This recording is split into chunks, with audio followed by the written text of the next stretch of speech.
पारदर्शित जब बिल्स की बात हो रही है और पारदर्शिता की बात हो रही है तो मैं वाइस प्रेसिडेंट इलेक्शन पर आऊंगी, पर उससे पहले पूछूंगी कि धनखड़ साहब के साथ क्या हुआ था।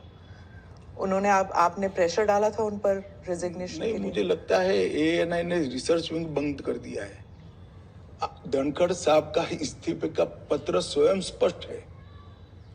इन्होंने अपने आरोग्य का हवाला देते हुए इस्तीफा दिया है, स्वास्थ्य का हवाला देते हुए, और उन्होंने सरकार के मंत्री, प्रधानमंत्री और सभी सदस्यों का हृदय से उनके अच्छे कार्यकाल के लिए धन्यवाद किया है। पर विपक्ष और सभी पूछ रहे, मीडिया भी पूछ रही है कि वो है कहाँ, हाउस अरेस्ट पे है कि क्या ऐसा है कि सच और झूठ की व्याख्या आपने शायद विपक्ष क्या कहता है इसको बना ली। पर काफी सारे बैकग्राउंड इंफॉर्मेशन तो बाहर निकल रहा था ना कि वो कुछ ट्राई कर रहे थे। ये भी बात निकल रही है कि शायद कू कर रहे थे। कौन? धनखड़ जी। नहीं नहीं, ऐसी कोई बात नहीं है जी। इसमें बात का धनखड़ नहीं बनाना चाहिए। धनखड़ जी संवैधानिक पद पर बैठे, अपने कार्यकाल में उन्होंने संविधान के हिसाब से अच्छा काम किया जी। इनकी निजी स्वास्थ्य की समस्या के कारण इन्होंने इस्तीफा दिया है। हाँ। इसको ज्यादा खींच कर कुछ ढूंढने का प्रयास नहीं करना चाहिए। देखिए, देश में बहुत सारी पॉजिटिव स्टोरीज हैं। हमेशा इस तरह की स्टोरी के पीछे नहीं लगना चाहिए। जो एनडीए के जो वाइस प्रेसिडेंट कैंडिडेट है, कहा जाता है कि आपने उन्हें इसलिए पिक किया क्योंकि बीजेपी जो है अब तमिलनाडु में अपना खाता खोलना चाहती है, इसलिए। नहीं, ऐसा नहीं है। हम पहले भी तमिलनाडु में साथियों के साथ चुनाव लड़े हैं। हमारी यहाँ बहुत सारी सीटें भी आई है, ऐसा नहीं है। कहीं से भी पिक करोगे तो ऐसे कारण बनाकर पूछा जाएगा। उपराष्ट्रपति का प्रत्याशी दक्षिण से आना इसलिए स्वाभाविक है क्योंकि पूर्व से राष्ट्रपति थी, पश्चिम और उत्तर से प्रधानमंत्री जी थे, तो दक्षिण से आना बड़ा स्वाभाविक है। अब आए हैं, इसको इस दृष्टि से नहीं देखना चाहिए।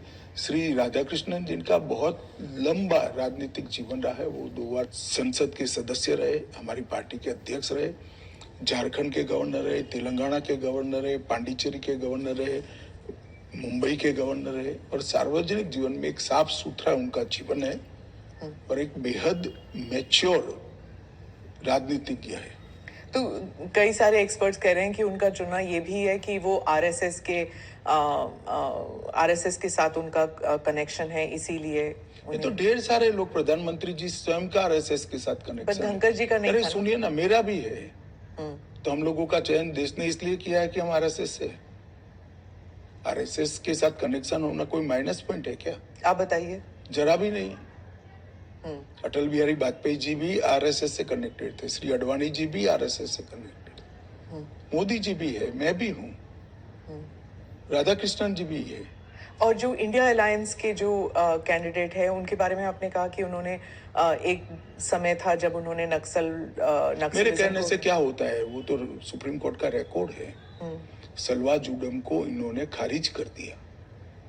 आदिवासियों का आत्मरक्षा का जो अधिकार था उसको उन्होंने समाप्त कर दिया। इसके कारण इस देश में नक्सलवाद 2 दशक ज्यादा चला है। उस वक्त नक्सलवाद अंतिम सांसें गिन रहा था क्योंकि जो आदिवासी थे, जो बच्चों को पढ़ाना चाहते थे, जिनके यहाँ रोड नहीं पहुंचता था, इससे परेशान थे, जिनके यहाँ स्वास्थ्य सेवाएं नहीं थी, वो परेशान थे।